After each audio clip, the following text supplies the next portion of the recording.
Ngeri sedap, Andi Arief kembali panggil KPK terkait korupsi kader Demokrat. Terkait dengan rencana pemanggilan KPK ke salah satu kader kami, tentunya itu sepenuhnya hak KPK selama memang berlandaskan aturan hukum yang berlaku dan diperlukan untuk memperjelas kasus hukum yang sedang ditangani oleh KPK. Tapi ada catatan dari kami, tentunya bukan dengan niat untuk menggoreng-goreng ataupun mengada-ngada. Tim penyidik KPK memanggil pihak-pihak sebagai saksi karena ada kebutuhan. Kebutuhan apa? Tentu kebutuhan proses penyidikan. Diharapkan dengan keterangan saksi, maka perbuatan dari para tersangka ini akan semakin jelas dan terang, gitu ya. Sehingga kalau kemudian ada pihak yang merasa tidak ada hubungannya dengan perkara ini ataupun merasa tidak tahu, gitu ya, silahkan kooperatif hadir, kemudian sampaikan langsung di hadapan teman-teman tim penyidik. Sikap Partai Demokrat tidak selama ini ketika kader-kadernya mengalami permasalahan, kami pelajari dengan sangat sungguh-sungguh mana yang bisa kami bantu sesuai dengan kasus yang ada dan kami backup. Tetapi jika kita melakukan kesalahan yang sangat fatal dan terbukti menurut hukum, tentu kami minta Niko yang bersangkutan juga harus bertanggung jawab atas perbuatan yang dilakukannya. Dan rupanya yang dikatakan Andi Arief bahwa dia ingin menjaga Indonesia, dia demokratis, ternyata enggak itu. Dia enggak gentle. Omongannya Andi Arief kencang mengkritisi ini, mengkritisi itu. Kemudian seolah-olah dia menjadi orang yang hebat, menegakkan hukum, tapi pada saat dipanggil KPK, dia ciut nyali, tidak adil. Sangat tidak konsisten.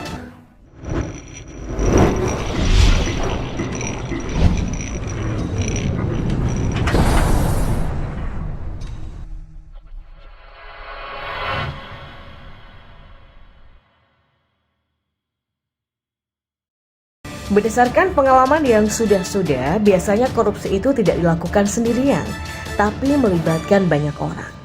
Nah, apalagi kalau korupsi dalam jumlah yang besar, sudah bisa dipastikan semakin banyak juga orang yang menikmati.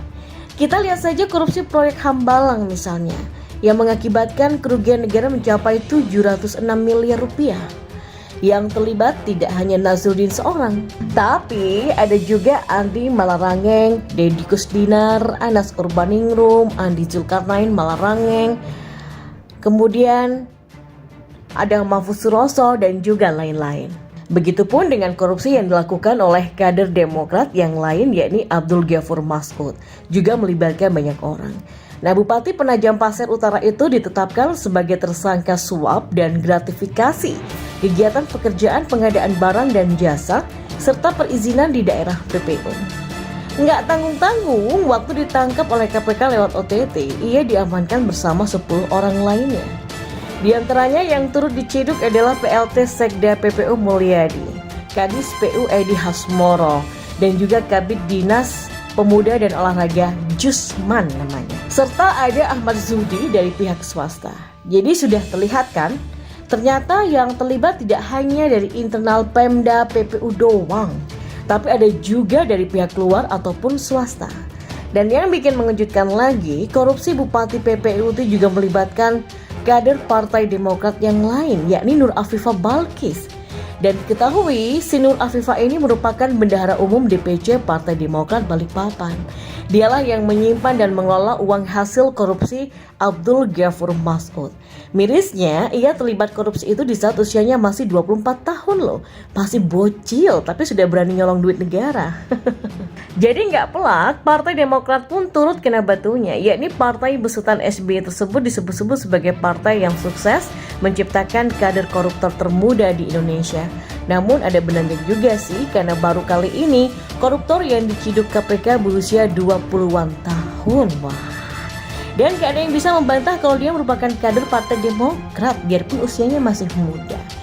Kader partai yang masih muda saja berani melakukan korupsi. Lalu bagaimana dengan kader seniornya? Wah. Nah, sekarang kader Partai Demokrat lain yang turut menikmati hasil korupsi Abdul Ghafur Mas'ud ini lagi-lagi harap-harap cemas. Soalnya KPK lagi-lagi mendalami kemana saja uang haram anak buah AHY itu mengalir. Termasuk dugaan mengalir ke Partai Demokrat juga turut didalami. Nah, menurut PLT Jubir KPK Ali Fikri sih, sebelum ditangkap Abdul Ghafur Mas'ud telah membawa uang 1 miliar rupiah dari Penajam Pasir Utara ke Jakarta, yang mana uang itu diduga sebagai mahar politik untuk Partai Demokrat. Jadi kalau ada kader partai bawa uang dari daerah ke Jakarta dalam jumlah yang besar, tentu tidak perlu dijelaskan lagi. Karena Anda nih sudah tahu kemana uang itu akan diberikan dong. Nah, karena ulah Abdul Ghafur Mas'ud itu juga membuat Andi Arief harus berkali-kali dipanggil KPK. Sekarang terhitung sudah 3 kali ia dipanggil lembaga anti rasuah itu. Yang pertama pada 28 Maret 2022 lalu. Tapi Andi mangkir. Hingga Ketua Bapilu Partai Demokrat itu disebut-sebut tidak gentle oleh Rudy S. Kambri. Andi Arief ini lantang sekali loh, kritis ke pemerintah. Tapi ketika dipanggil KPK dia nggak gentleman dengan kabur entah kemana. Saya rasa itu membuat Partai Demokrat kesulitan. Kata Direktur Eksekutif Lembaga Kajian Anak Bangsa atau LKAB tersebut. Nah yang kedua, Andi Arief kembali dipanggil oleh KPK pada 11 April 2022. Mungkin karena nggak kuat dibully netizen serta supaya tidak menimbulkan kecurigaan kalangan warga dunia maya, ia pun memenuhi panggilan tersebut.